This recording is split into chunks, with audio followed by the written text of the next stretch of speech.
My name is Broulík. I'm an assistant professor here at the European Law section, and I have the pleasure of chairing this wonderful panel entitled The Transformative Potential of the EU Framework Law for Sustainable Food Systems.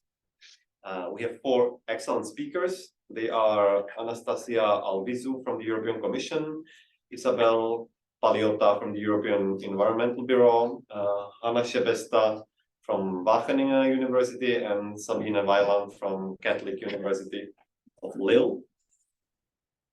And this particular panel, will discuss elements of the future EU framework law on sustainable food systems and its transformative potential. A proposal for such a framework law was the centerpiece of the Farm Fork agenda and was envisaged by the end of this year.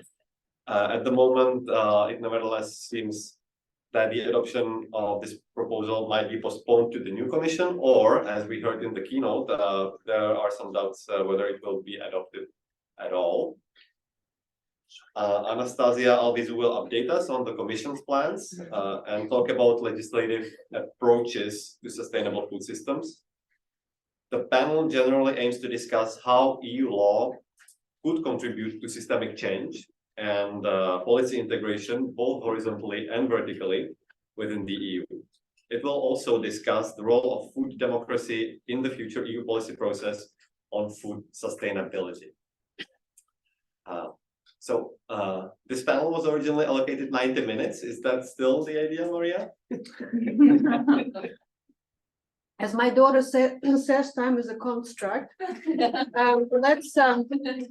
Let's see how far we get, but we can, Okay, so each speaker is supposed to speak for 15 minutes, so I would like to ask you not to go above that. And the questions and answers will follow after all four presentations together.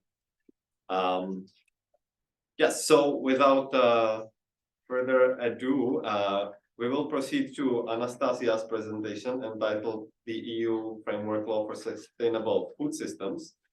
And Anastasia is the deputy head of unit in the Farm Fork Strategy Unit at the European Commission.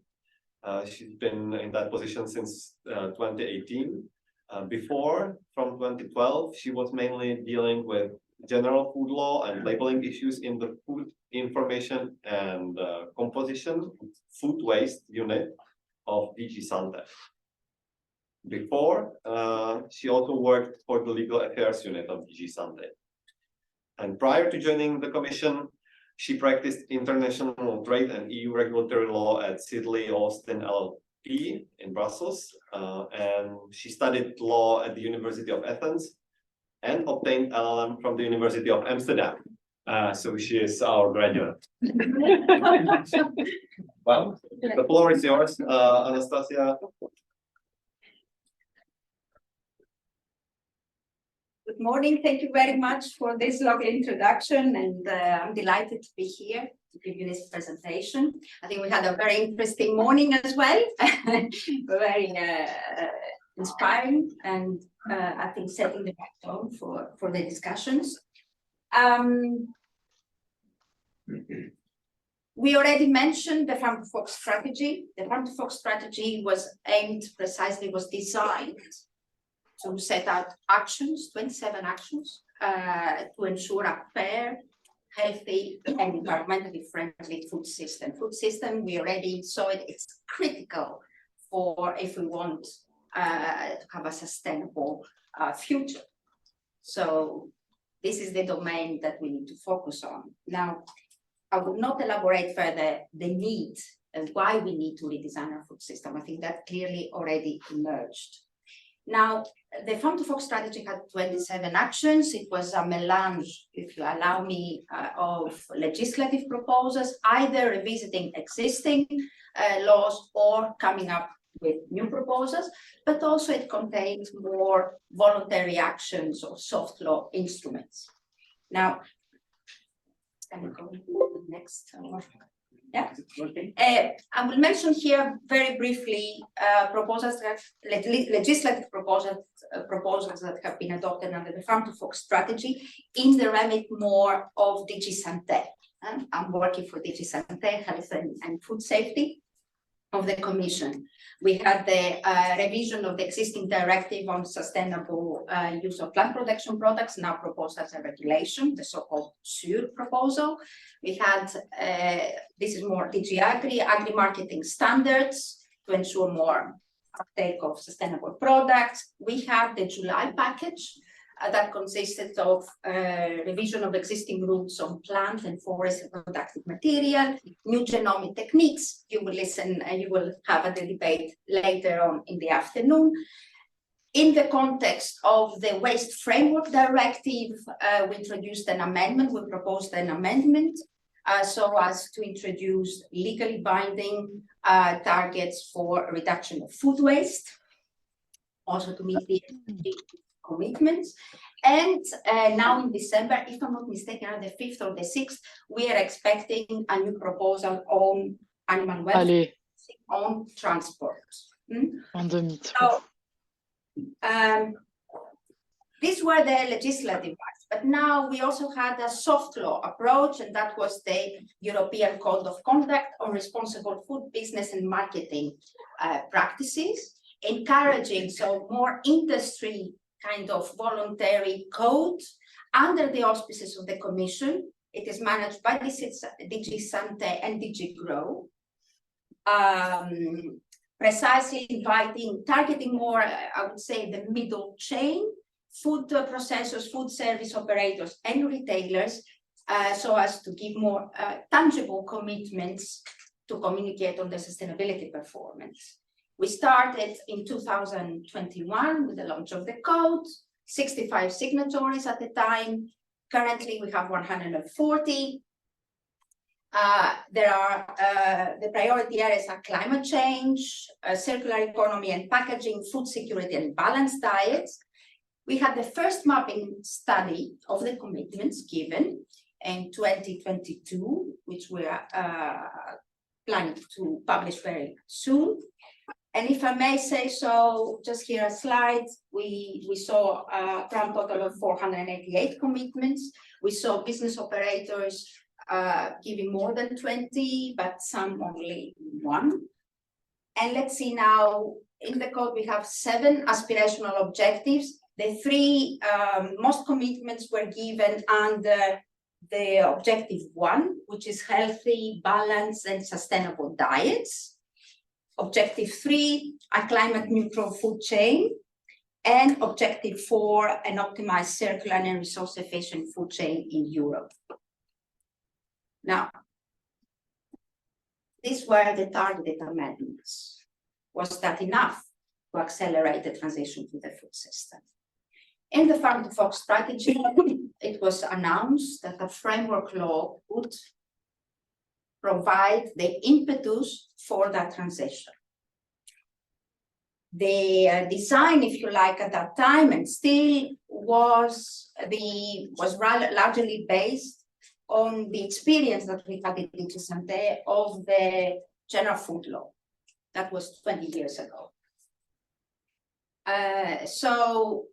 When we looked closely, we started work immediately after the Farm to Fork strategy, and we started with inception, impact assessment, and there we had to see what were the problems that we were facing. I think it was very interesting this morning that the question of treaty changes was raised, because that emerged very early on.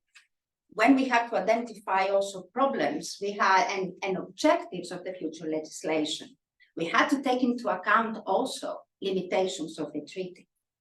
So first of all, what we have seen, and already by the title, Framework for a Sustainable Food System, parentheses, I have to say a lot of people are also talking about food systems, precisely to show the complexity, the fact that we have subsystems under the broad umbrella. Also, the concept of food system shows the breadth of the initiative. So In that breadth of the initiative, you could see that we had a fragmented approach, either at the EU level. We had, of course, legislation addressing specific sectors, plant protection products, novel foods, and so on. Or you could also see that wherever there's no harmonization, we saw the last few years an emergence of national approaches. Why? Because member states have also committed to the SDGs and they wanted to take action in the areas of their competence. So suddenly we saw that there was a fragmented regulatory approach towards sustainability. Even the concept of sustainability, I think it was already mentioned, we all have an impression of what sustainability is, but do we mean the same thing, all of us? Are we all speaking the same language? We also noticed that making the right choice, making the health and sustainable choice, it's too complicated, it remains difficult. And business operators are not always equipped to systematically make sustainable choices. So looking also at the treaty limitations, the overarching objective of this law was mainly to improve the functioning of the internal market so as to allow the systemic changes needed to take place. So we needed a systematic change, but through the glass also of the internal market. And under this overarching objective, we were aiming to strengthen the coherence of food system law. So food system law, not just food chain, broader concept, and to ensure or set the foundations for a favorable and transparent food environment. And to ensure, of course, that the food system operations become increasingly sustainable.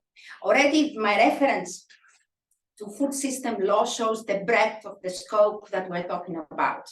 It's not just farm to fork, it's not just farming till the plate.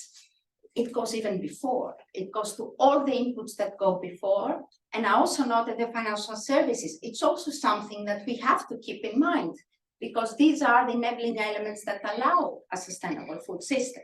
So it's a bit broader, and this slide shows the complexity and the breadth of what we're talking about. What is the general architecture of the FSFS, of the initiative, and the elements that we have examined in the impact assessment? The impact assessment of this legislation was completed got a favorable opinion in July last year. So we designed it with two main parts, if you like. One was the enabling elements. We saw that a framework law had to set out common definitions that would underpin any policy, future policy measures, but also for the purposes of FSFS. We needed clear definitions of what is sustainable food system, what is food system, what's sustainable food system, what is food system law, food system actors, food environment, and so on. There were a lot of these definitions have been developed in international fora and in other contexts, in academic papers, but in the EU law, it does not exist. And here, if you allow me, when we were looking also for the legal basis of this instrument, there is no reference in the Treaty of Sustainability except Article 3 of the Treaty of the European Union. And in my view, very personal view, we need a treaty change if we want to move towards sustainability. The fact that we have the internal markets, we have environmental legal base, we have the public health basis, they are okay, but if we want to catalyze, to have a catalytic impact in the acceleration towards sustainability, we need a treaty change. We need sustainability to come first and foremost. Oh my God, I have only 5 minutes. Okay. So definitions. We need general principles of food system law that then will be taken over by sectoral initiatives to further transform them either to regulatory requirements or to incentives. So it could be, general principles could be, of course, the food security principle, it could be the One Health principle, but it could also be the no significant harm principle, combined perhaps with a so-called do good principle. What is the do good? If there are incentives provided for positive contribution to sustainability, they should not harm any other aspects of sustainability. I should have mentioned that the predominant foundation of this law is that sustainability consists of 3 dimensions: the environmental, social, including health, and the economic. And these are the 3 elements that are not always easy to balance them out. We have governance. I think governance we spoke about, but I would like also to tell you what we explored in the impact assessment is to have more national food councils, not only at national level, but also at regional level, to inform national policies. And I have to say that food policies, also in member states, are of mixed competence. So we have what is within the competence of the EU and what we can do through the framework, but member states do have untapped potential to also materialize the transition. They have tax policies that they can effectively use for food environment purposes, and they're not always using, or wherever we saw examples that they have used, they have backtracked. So in a way, we believe that a governance model that would allow also member states, or at least nudge member states to do more in their national competence, would be very useful. And then to have, of course, national food system plans. Now, apart from the first parts of the law, the second was more on the food environment, the concept of food environment, how to nudge, how to make sure that we all make sustainable food choices. One aspect is food sustainability related information by setting out certain common principles of ensuring that food information pertaining to sustainability is not misleading, for instance, or science-based. Then it's sustainable food public procurement. And here, the idea is to develop criteria for sustainable public procurement, sustainable food public procurement. And there is work currently undertaken by GRC. We hope to have the first results by end of 2024. And the idea in the law would be, when the law is adopted, to go with mandatory criteria. But until it is adopted, we can also see what we can do with voluntary criteria. So public procurement can be a very interesting marketing tool to effect change. And here we need the commitment by the member states as well. Now, if I go back, there are also other targeted measures that we considered, and this is more in the area of the middle chain. Retailers, advertising and marketing practices. We think that when we go to a supermarket, we buy on our own free will. Not necessarily. There are other aspects that affect choices. And there we had the chief scientist opinion, the European chief scientist opinion, some opinion towards sustainable food consumption last June, if I'm not mistaken, which also shows that there are a lot of things that can be done in that area. We do have the Digital Services Act that provides for some elements. We do have the Audiovisual Directive, maybe it doesn't go that far, but we need to do more perhaps in that area. Now, my last slide is the farm-to-fork monitoring. And here, farm-to-fork monitoring was one of the actions in the farm-to-fork strategy. But we were also thinking that this work that is being undertaken in the farm-to-fork monitoring could be also included in the framework law, precisely to give more legal gravitas as well. This is to monitor progress on the basis of indicators. Doesn't have to be perfect. We need a starting point precisely to show the path, how, I think, Olivia, you mentioned it. We need something to see how we are going. one way is to do targets, but without targets, we also need indicators to show us, to tell us if this is the right way towards sustainability. Now, it's true that it's not part of the framework, it's not part of this commission's work program, but the challenges are not going away. So we have to see the political context, obviously, but all these elements, all these problems do not disappear. They're there. The work is being done. We had already, based on these thoughts, we had already extensive consultations over summer with stakeholders and member states. I have to tell you that stakeholders really provided very useful input and largely embracing the initiative. Olivia will disagree with you that we don't take into account. Actually, we read carefully everything we receive as input, quite a lot, and we analyze internally. So member states, we didn't receive as much as we were hoping. That's not surprising. In my experience, member states, if they don't see a text, a legal text, they do not commit. So it's a different, actually it was, this exercise was more useful for us from the stakeholders because that's where we get the ideas rather than from the member states. So there were no surprises. I don't see it as a reluctance, quite the contrary. So we will have to see how it goes. Finally, this initiative, we talked about silos. This initiative was a joint initiative that brought together DG SANTE, DG Agri, DG Mare, DG Envy. Not easy, challenging, but the areas that were agreed and we have worked on, I strongly believe these are the areas, this is the future, this is how we set in motion this accelerating effect. And that will bring it to the end of my presentation. Thank you.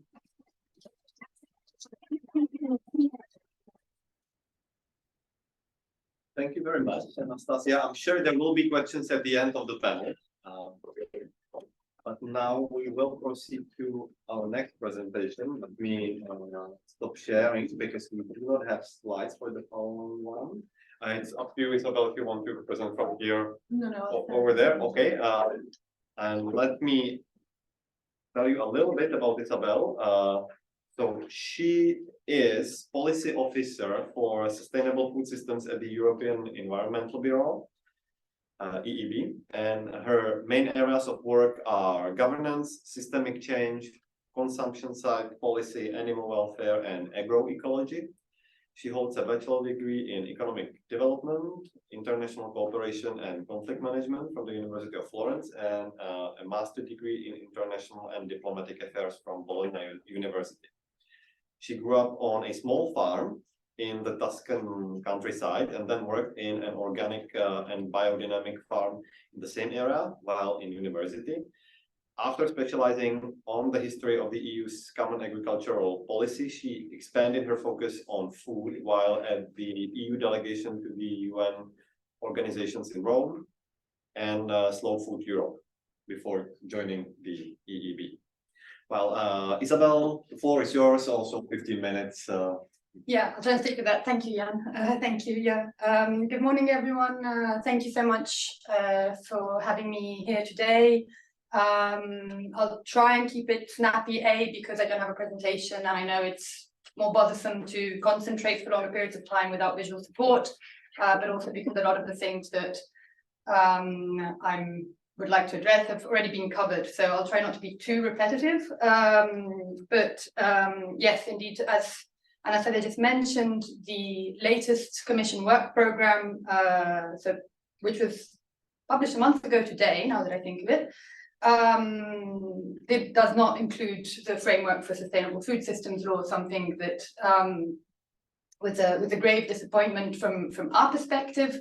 But I do agree with Anastasia that the problems remain, and so we have to continue thinking about what's needed and working towards it and pushing for it. So of course, when we initially discussed the EB's contribution for today, we were imagining we would be commenting on a proposal that's not there. And I felt a bit silly with the title of my presentation today, which is towards an EU sustainable food system law, because I wondered whether I should change it if we're not going towards an EU law on sustainable food systems, but I don't think that's the case. I think the scientific consensus on the need for an integrated approach to food policy making is there, it's strong. I also believe that the food systems approach heralded by the Farm to Fork, but that has been introduced in EU institutional work and thinking, is here to stay and develop. Even though I think there's a quote that I was reminded of when thinking about this, which is, those who don't move don't notice their chains. And I think 4 years ago, more or less, the Commission tried to make a move. In certain parts of the Commission tried to make a move in a certain direction. And boy, did they feel the chains. And they lead all the way back to big agribusiness and DG Agri. I think I can say that as a society, and that will be okay. But I also believe that despite the fate of this specific piece of legislation in the short term, the work has been going on for a year, and that has created content, it has created institutional culture and certain degrees of movement, which doesn't change how difficult the context is right now and how unlikely certain developments seem at the moment. But yeah, on the role of the EU, at the EB, we believe the EU has a crucial role to play in ensuring food systems at home and abroad support human, animal and environmental health, which is not to say, and I agree with Olivier entirely on this, is not to align to the neocolonial and flawed narrative according to which the EU has some sort of responsibility to feed the world, which it currently does not do, by the way. We are a net importer of calories. However, current governance structures and existing policies and policy approaches are clearly not fit for purpose, that being one of the questions we've been wondering about. But the Farm to Fork did present a promising framework and roadmap for EU policy development and restructuring, with the aim of taking a food systems approach to food policy making and ensuring all operations and products in the EU food system transition to sustainability. And as the intended legislative backbone of that vision, the framework for sustainable food systems represents, or a framework for sustainable food systems, in our opinion, represents and still represents the most promising avenue for the legislative implementation of that vision. And I think historically the Farm to Fork, the publication of the Farm to Fork is very relevant in EU legislative history, as for the first time that intention to take a food systems approach was stated explicitly, and that equates to the stated intention of considering the food system as a complex and interdependent whole, granted not a very coherent one, but a whole nonetheless. And the relevance of that moment, I think, is particularly evident if we look at it against the historical backdrop of EU policymaking on food. And I'm thinking here, of course, of the disproportionate focus on endless production growth and of the generalized policy fragmentation that defines EU food-related policy.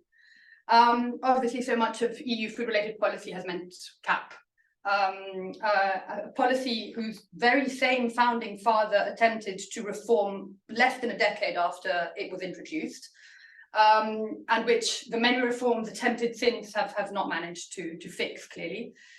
Because while the CAP, of course, succeeded in its first priority of achieving self-sufficiency very, very quickly, it has failed farmers who continue to leave the sector en masse.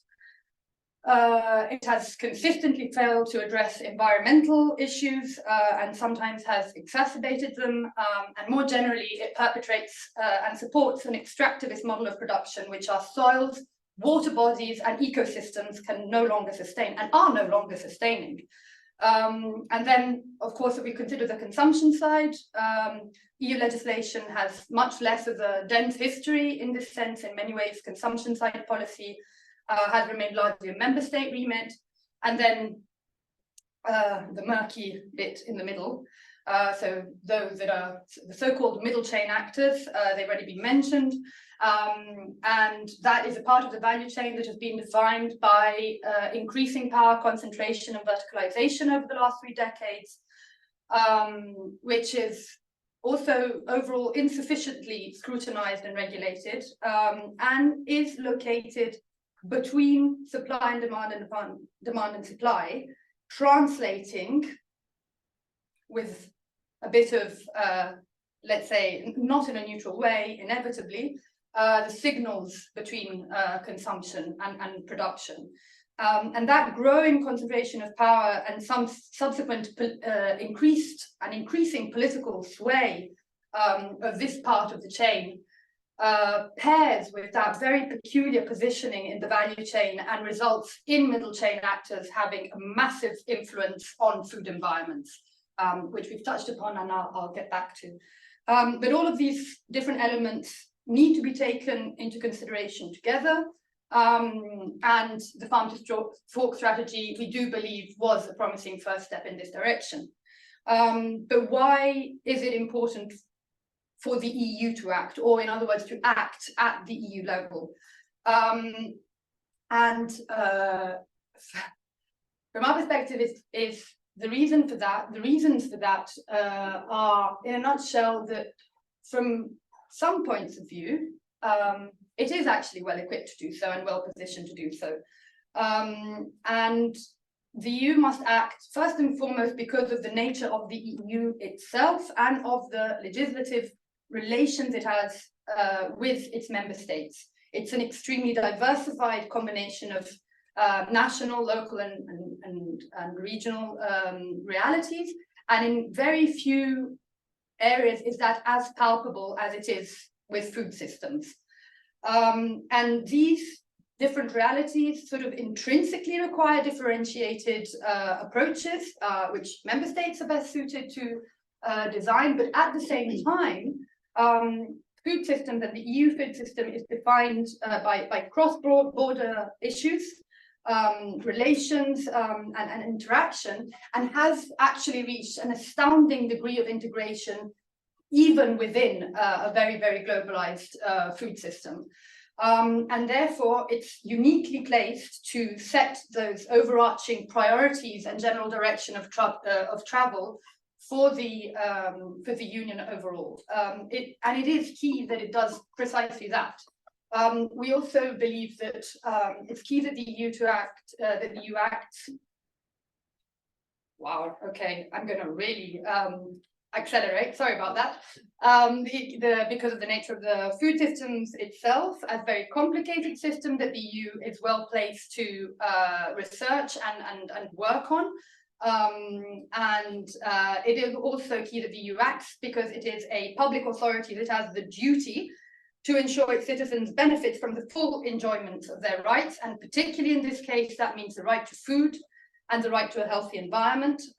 It is also equipped to do so in some senses, in terms of, for example, having the means to support such a big transition, and also geophysical context that, if restored and not further depleted, can support secure, resilient, and sustainable food systems. It also should act because it has committed to do so, and because member states are moving on this.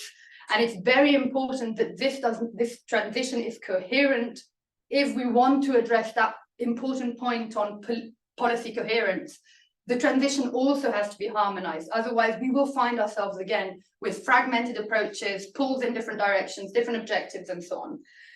It's also important that the EU acts at this specific historical time when geopolitical tensions are intensifying. It is very important that the EU continues to lead the most pressing emergency of all, that of ensuring that we continue to have hospitable climates and environments in which to live in and from which to draw sustenance and nutrition. Why specifically through a sustainable food systems law? Well, first of all, because means aside, geophysical elements aside, the governance and legislation on food as they currently are, means the EU is not currently well equipped to support this transition. So we need an overarching framework to provide a clear framing and legal anchoring for improved policy coherence, restructured governance, the lack of which have been identified as key obstacles to the transition to more sustainable food systems. It also is needed in order to provide clear legislative guidance and certainty to public authorities and food system actors alike, from producers to consumers. What should it look like? On this, I'm going to take advantage of the fact that both the European Environmental Bureau and us, with many other partners in the EU Food Policy Coalition, which is a coalition which is very, very closely linked to that process that Olivia told us about earlier and resulted in a way from it. We wrote 2 different policy reports that look exactly at what should be in the SFS law, and you can find those on our respective websites, and I've got a few copies that I'm going to leave there. But going through this quickly, it should adopt a systemic and rights-based approach, because taking a rights-based approach to food policy making places the onus of action and change on public authorities where it should be and already is in theory. And public authorities have that duty to act that I was referring to earlier. So based on that, then the food system, the framework should lay out the overarching direction of travel, as we said, for EU food systems, presenting a vision for the food systems we need to develop based on common definitions, objectives, time-bound, legally binding targets and principles. And we saw some of that in Commission thinking, of course, over the months.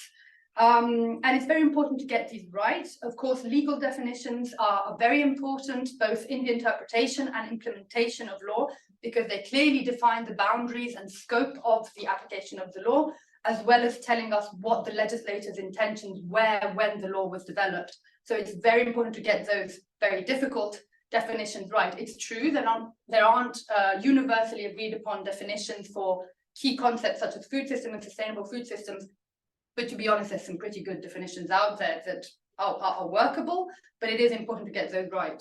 Overarching objectives and targets clearly improve the implementation and effectiveness of legislation, and steer public and private actors to achieve change. And 2 key objectives, we believe, should very naturally and be part of sort of frame the action of this law, is bringing the EU food system within planetary boundaries and ensuring that everyone has guaranteed access to healthy and sustainable food at all times. And then on principles, there's of course a lot to say, but it's very interesting to consider some key EU principles that the application and of which and alignment with of legislation is already a bit wobbly, such as the precautionary principle, the polluter pays principle, and others. But if we're putting obligations on public authorities, it only makes sense to also regulate commercial food system actors, and particularly those middle chain actors that I referred to earlier. They're instrumental in the transition, and at the moment they have the greatest market influence, have the capacity to significantly determine what food products we have access to, which ones are marketed, and how much we pay for them. And because of all of these reasons, they have the greatest capacity to drive sustainability improvements and should be leveraged to do so. Obviously, the law should also adopt a consistent food environment approach, which we heard about. And I also just want to add one consideration, an implication of adopting such an approach, which is the move away from the consumer responsibility narrative, which, aside from being morally questionable, is ineffective, because clearly human beings don't make decisions based on the best available information. This has been very well known in sociology and social psychology for decades. So developing policies based on this concept seems just like a big wasting of time. But anyway, how to do it in legal terms, and wrapping up, an umbrella law to support policy coherence. So developing a framework, an umbrella law, sorry, that not only lays down those definitions, guiding principles and overarching objectives for the EU food system, but also requires the alignment of all existing and future legislation to those definitions, principles and objectives, giving the Commission the responsibility to review the consistency of existing legislation and policies, such as, to random examples, the Common Agricultural Policy or the Common Fisheries Policy, and also aligning new draft measures or legislative proposals with those objectives included in the framework. And some inspiration here can be drawn by the EU climate law, where we have some of these measures already, this kind of measures laid out. There are many things to be said about what a framework for sustainable food systems should look like, but yes, I'll again point to websites, publications, and so on. I'm not going into too much detail. But I would like to end on not too much of a negative note. Here, sharing today the civil society perspective on this. The civil society perspective on the last 2 months has been depressing. So I don't want to leave with that sort of feeling of, no, we're really frustrated and work has been hell. But I can't deny it's difficult to be optimistic in terms of at this specific moment. But there is one key question, which is, I think, the key question with which the Commission started off, not when developing the fund for, which is, what will we do? What will the EU do to implement a just transition to sustainable food systems in which everyone, now and in the future, has access to healthy and sustainable food at all times? And that question remains unanswered, which is why we still need a framework for sustainable food systems. Thank you very, very much.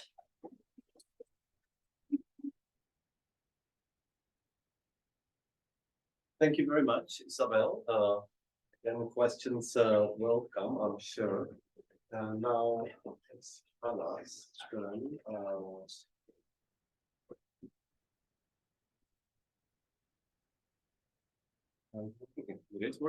So let me introduce Hanna quickly. She is associate professor in the law group at Wageningen University, and was previously a research associate at the EY. She holds a PhD from the EY and the degrees of LLM in European and International Law, LLB in European Law, and BA in European Studies, all three from Maastricht University. Yeah. At the law group, she leads the food law research area, and her personal research agenda is entitled Food Justice, and it pursues the following 3 research lines: legal foundations for a just EU food system solidarity, and a methodological shift in the legal discipline. Her specialty areas are WTO and EU law, and her domains are food, agriculture, fish and aquaculture, aviation, and innovation. Today, she's presenting on the topic of systems thinking in EU law, how to save the farm to fork strategy. The floor is yours. Thank you very much. Thanks also for the invitation. It's a pleasure. As you heard, I'm going to present on food systems thinking, and I think we heard a lot of food systems sort of language floating around because it's the dominating vocabulary used to talk about food governance. From both, I think, a strictly legal perspective, but also a perhaps more methodological perspective, I really question what the systems thinking actually brings to the table. So what I want to present very briefly today is 5 lessons of what I think that we can take actually from systems thinking for the farm to fork strategy. I'm not focusing much on the methodological aspects, but really rather on the implications for sort of the farm to fork strategy process that's ongoing or not ongoing at the moment. So the first thing, I think we've heard it before, is that simply sustainability, the problem remains. So it remains actually a gap in the system. So whether we have the farm to fork strategy framework for sustainable food systems, or whether we don't have the framework, it actually doesn't matter.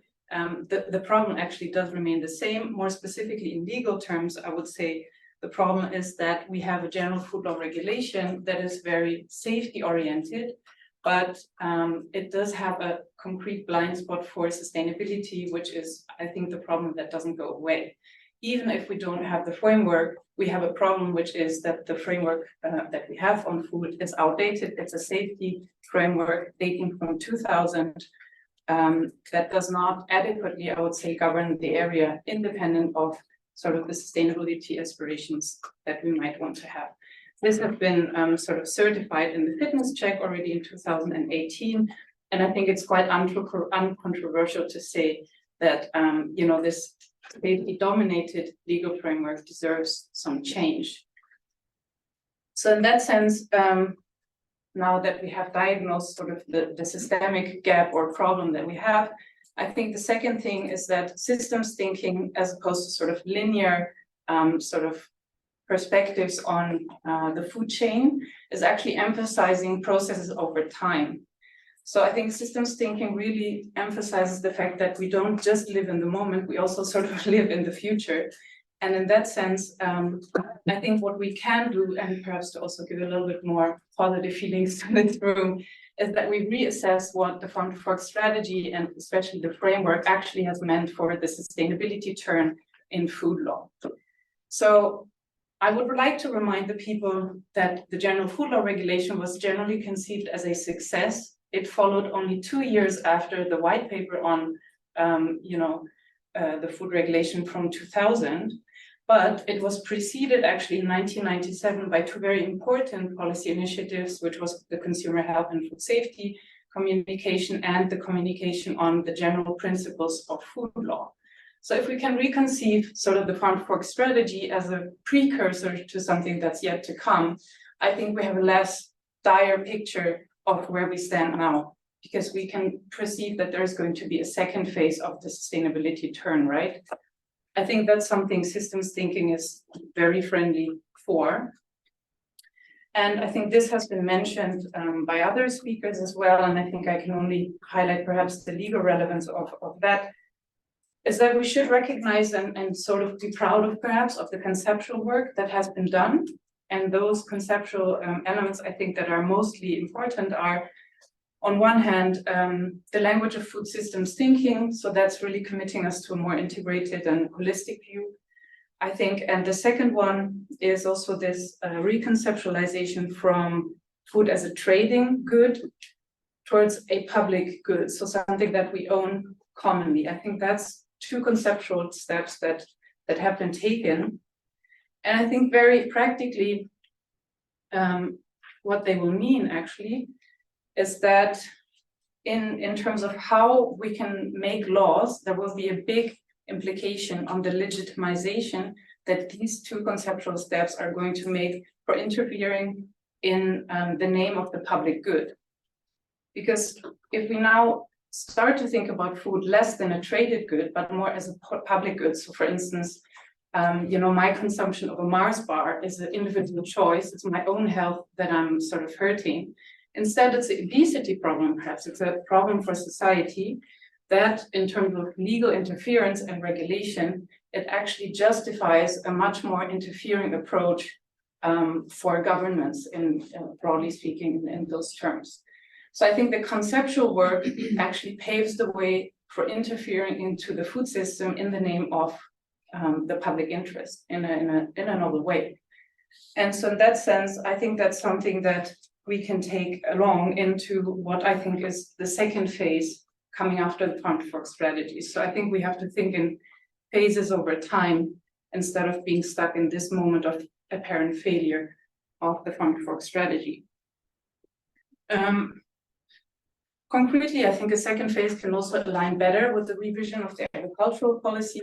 So I think very tangibly, there are some opportunities to have in such a second phase, and perhaps the picture that we are facing is not as dire as we may paint it at the moment. So my third lesson from systems thinking is actually really from systems thinking, which typically postulates that a clear mission is essential for a system to function well. So that's called mission-driven systems thinking. And in terms of applying it for European Union or European Union food law, I think one of the things is this enshrining sustainability as a mission into the European food system. The framework law would have been very successful in enshrining this food law, sort of this sustainability mission into the food law. But perhaps we can think also about other ways of implementing sustainability into food law in the next step, right?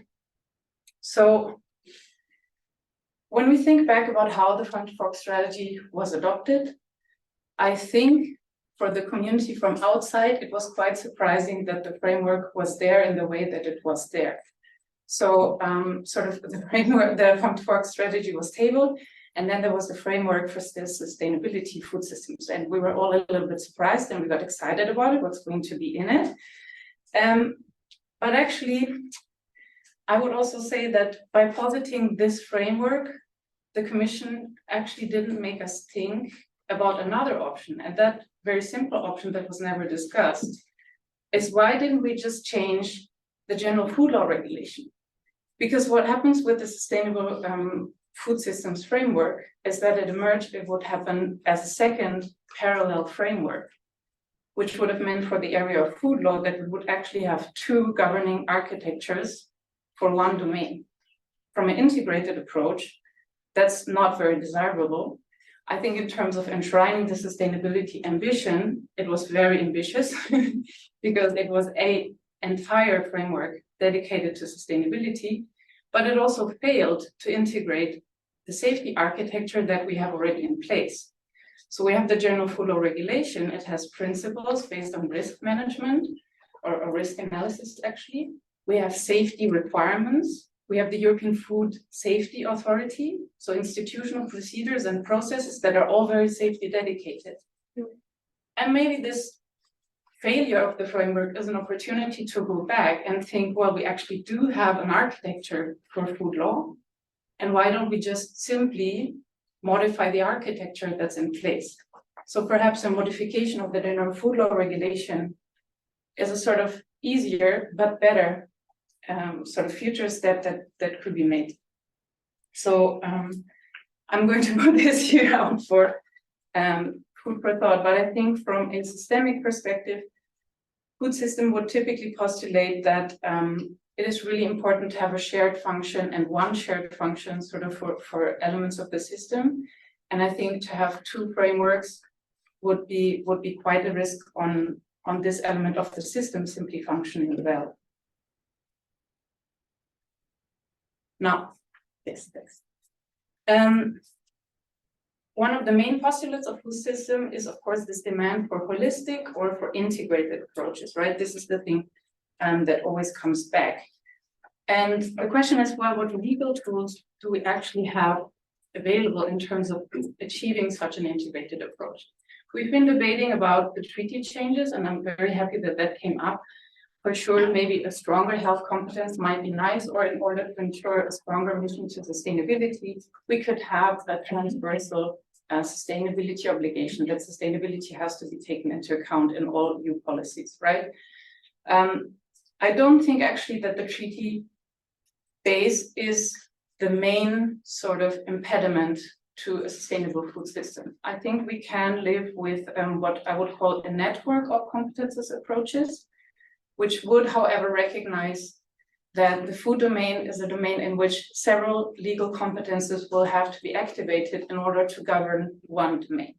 So in that sense, I think it has been proposed mostly with health in relation to the corona measures, for instance, but that actually in EU law, there's nothing withholding, obviously, the institutions from using several legal bases. So if you could change this philosophy of governing domains by a network of competences, I think we actually wouldn't have such a big problem in terms of adopting legislation.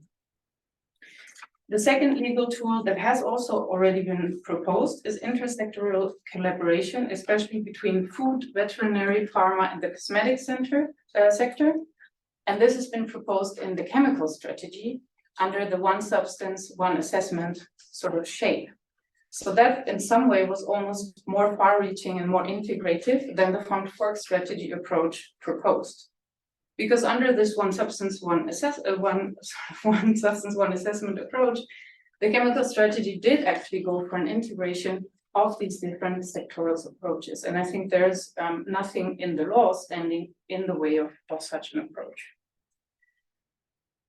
Lastly, I think that One Health can also be sort of constituting a unifying approach and a tool for integrating different sectors.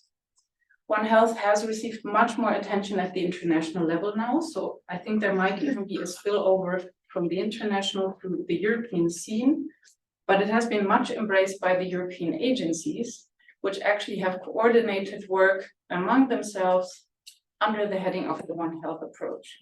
So such a unifying principle, I think, can do much in order to improve our thinking and our approaches to the different sectors in the food system, involved in the food system. And therefore, I think there's much promise in the One Health sort of principle and approach. Now, lastly, now a systems approach, in my view, requires also the recognition of the role of member states in the EU system. I think for EU lawyers, it's very normal to think about, okay, we have the EU level, but we also have the member state level, right? It's embedded in an international level, so there's different nesting of systems at different levels. So that's fine. But what could it mean concretely, I think, is that we need to create more legal room, and I mean really legally recognized room for member states to take action. Because what we observe at the moment is that, well, perhaps at EU level, there is no action at all, but the member states are really acting. France has passed the EGalim law. In the United Kingdom, which is not a member state anymore, we have like a very far-reaching food policy. Denmark also has a food law. If I'm not mistaken, Denmark, yes. And there's a lot of food initiatives, for instance, on food waste in Spain and Italy. There's a lot happening at the member state level. And at the same time, while there's a lot of will actually at member state level as well, what I always and repeatedly hear again and again, also from the Dutch government, for instance, is that actually the member states are afraid of violating European Union law. They're afraid of violating internal market law, the free movement of goods. They're afraid of violating competition law, and they're afraid of violating, for instance, the VAT directive. So in that sense, there is a lot of sort of, in some way, ironically, there is a lot of impediment coming simply from member states being afraid of acting, which comes from the European Union level. So in light of sort of these ideas of member state experimentalism and regulatory sandboxes, I think it would be wonderful if we could create an exception or a legal room, a legally really recognized room for member states to actually take actions in food regulation. Also, because I think for the European Union, it will be a very great learning point. You know, it would be actually able to see which models work for different countries, which models could be upscaled to the European Union. So in that sense, I think that's a very fruitful level of the system that we could benefit from.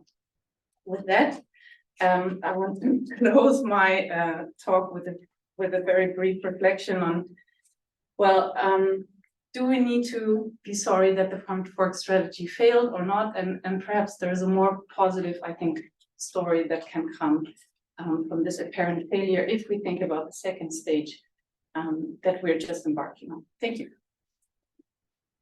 Oh yeah, now it's working. Thank you.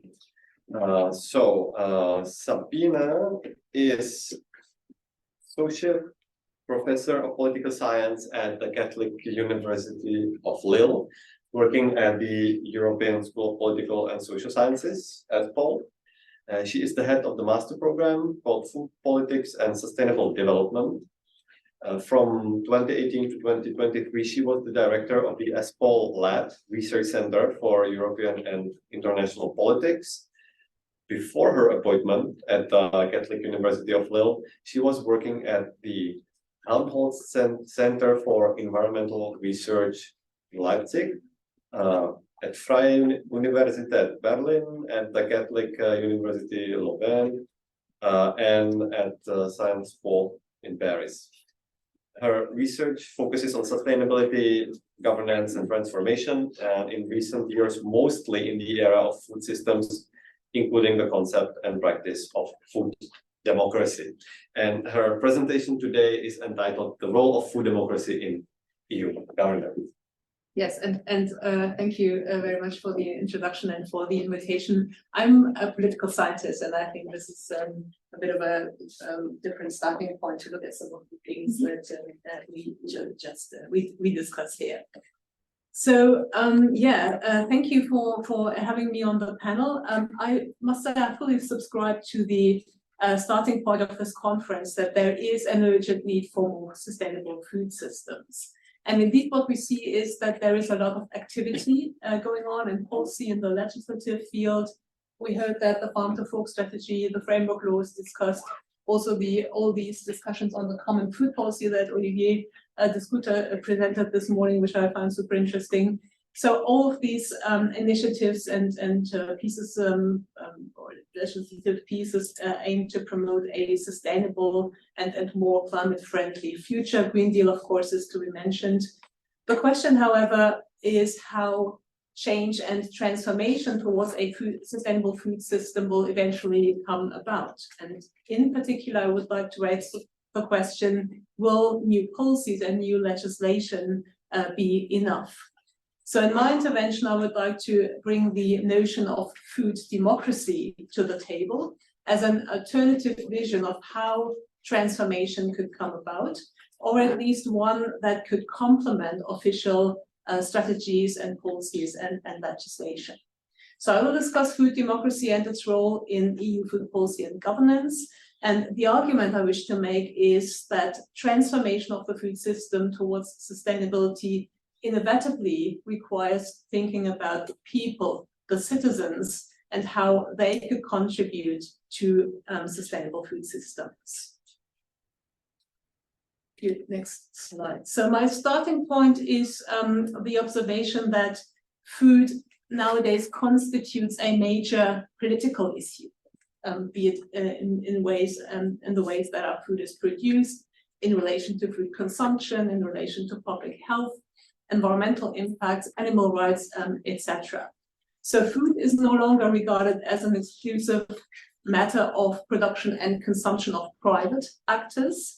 Rather, food issues are increasingly regarded as a political matter, as a matter of public interest. You said a common good, which I also can really relate to. And these views emerged against the background of a food system in the 21st century in which power and control of food have become deeply concentrated in the hands of a small number of large and often multinational corporations, which was at the cost of people's livelihoods, at the cost of justice and sustainability. And we have somehow become disconnected and detached from food and from the way it is produced, and also from the seasons. And with the emergence of processed and ultra-processed food, we also have lost connection with whole foods and the taste of whole foods. And in this situation, the notion of food democracy emerged. The term was developed in response to increasing corporate control and a lack of consumer participation in the food system. So food democracy is a normative concept based on the principle that citizens can have the power to stimulate change. So it's a bottom-up movement based on the idea that rather than being passive spectators, people can reshape the current food system into one that is more healthy and more sustainable. And in that sense, food democracy is a counterweight to the current food system and offers a corrective opportunity. So it holds that the people can take action to influence the current food system and to regain control. In fact, the debate on the nexus of food and democracy is not quite new. There is an older debate that revolved around the question of whether democracy is a precondition for change in society. For example, in environmental policy, there is this general view that environmental performance of democratic systems and in democratic systems is better than it is in not so democratic ones. Yet to see it the other way around, to look at food and democracy, is rather a new perspective. And as Robert Paulberg puts it, there will be no democracy with famine, and we can extend there will be no democracy with food insecurity, no democracy with food poverty, no democracy with food and diet-related illnesses. So today we see that in the field of food, numerous claims are made for democracy. Food has become an issue, an arena to challenge established understandings and practices of democratic governance. And it can also be seen as a field in which actors possibly seek to transform democracy. So democracy as the reference point calls for a transformation of the food system. And here democracy refers to a fair and transparent food system in which people are able to make informed choices and have control in determining what and how they eat. From a food democracy perspective, we start to understand that the current food concerns are not only about feeding and eating, but they touch upon prevailing societal lifestyles, upon beliefs and values, and more in general about self-conception of society in a broader sense. So we now debate these ways in which our food is produced and our food consumption practices and how all that is related to international development and to public health and environmental impacts, animal welfare, and so on. And in that context, the notion of food citizenship emerged.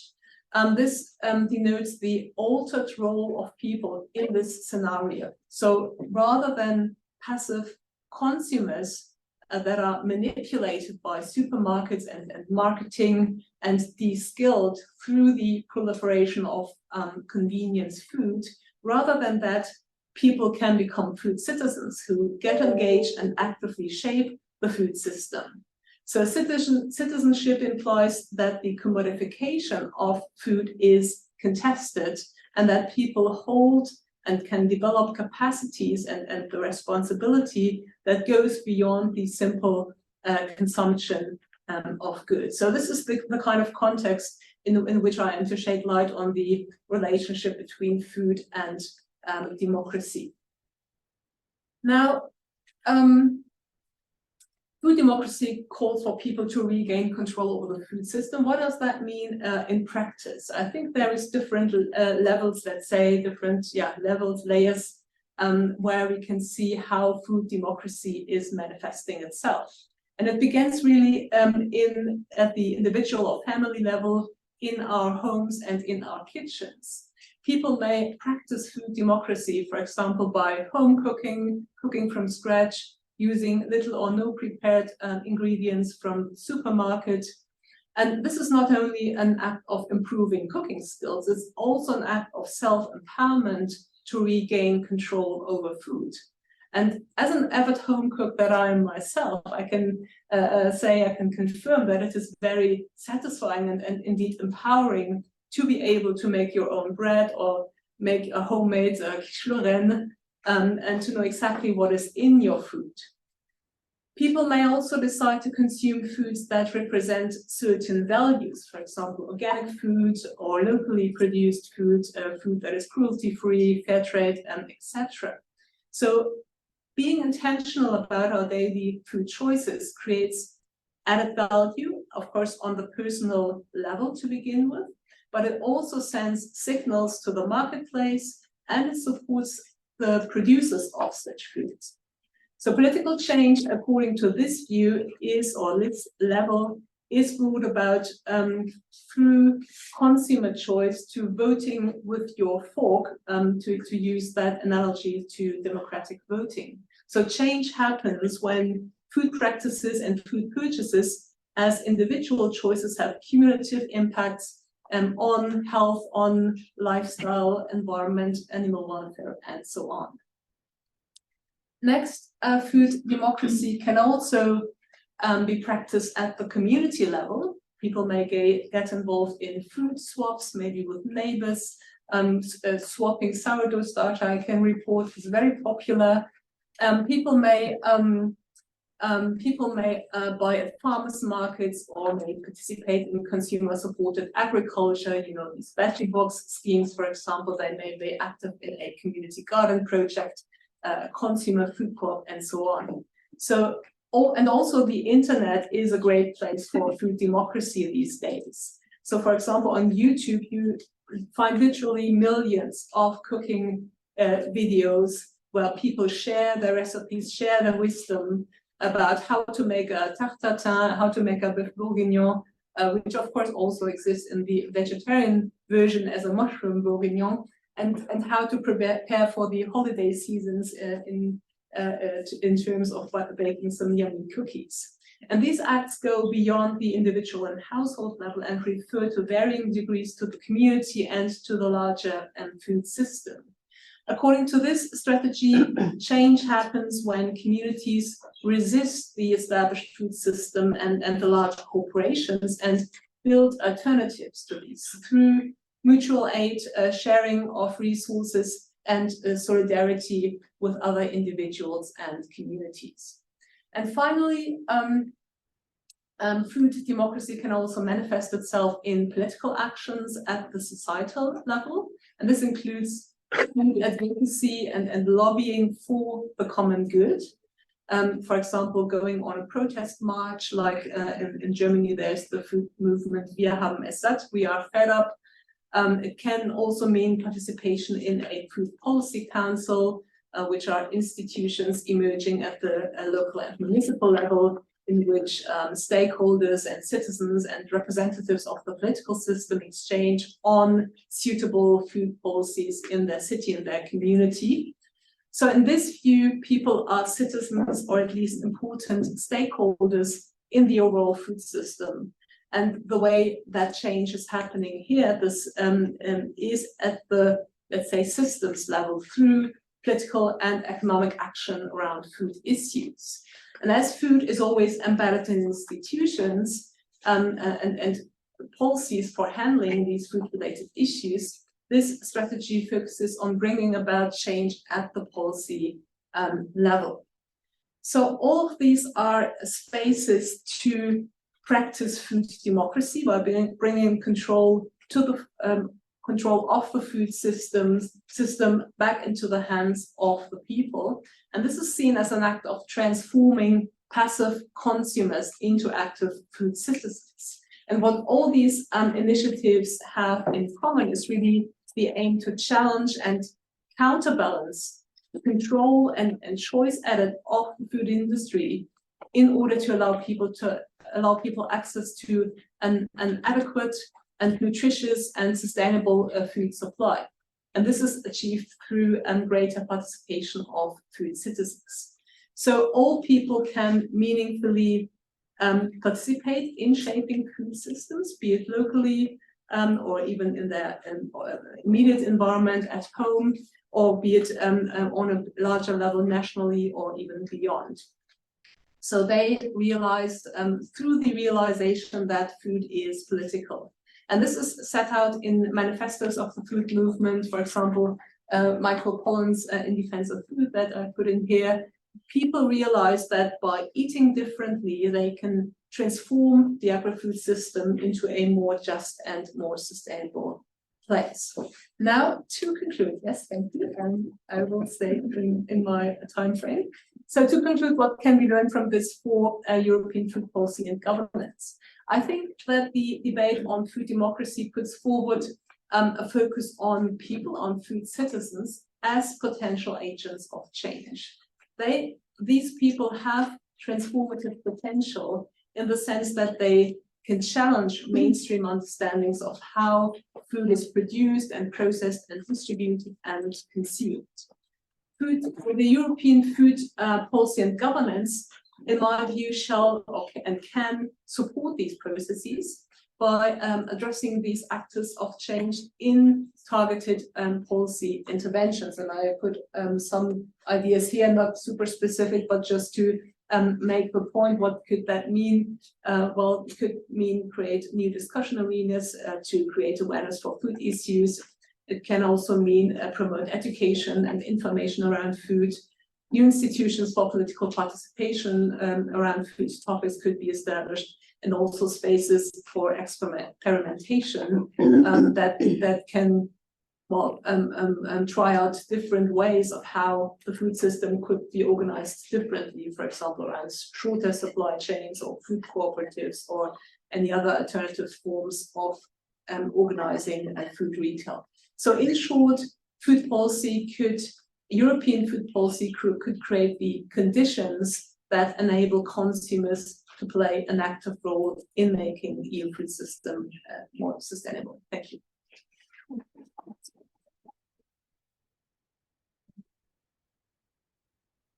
Thank you very much, Sabine. I can unshare now and then Yeah, I will stop sharing.